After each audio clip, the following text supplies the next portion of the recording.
It's not that I promote genocide as if I had the ability or wish to do such a thing now or in the next century, but to ask, what do you plan to do about the global south when it inevitably reaches point of collapse and starvation?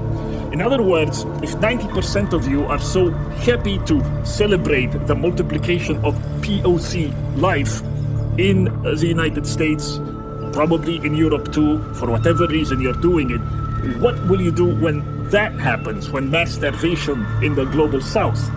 Because the pieces are already in place for such an overthrow of civilization. Many factions now talk about climate migration and such thing, and what they mean is that at the first plausible case that can be made that mass starvation looms for the global south, there will be calls made for Europe and America to open its doors to tens of millions at least. And what do you plan to do then? Because those people are also innocent. Many of them can be propagandized to be, oh, they're your co-religionists, Christ first, right? Well, they're fellow Christians. Are you going to look the other way, Christian men, and watch them die? This is the kind of manipulation, right? Because I think you should let them die.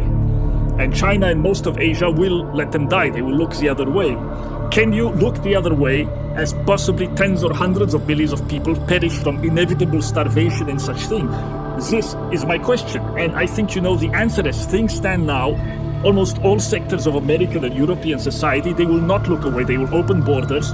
They will do so with support of, let's say, 40% of the population at least, who will be for this out of empathy and human rights feeling. And in that terrible answer, the fact as things stand now, it's only me and a few spurgs online who are willing to make the case for looking the other way, and who are even bringing attention to this question, I find looming question for the next 5 to 10 years, maybe 10 to 20 years. Whereas if you start from the assumptions accepted by the left and the right, you are either for this or you are unwilling to stop it.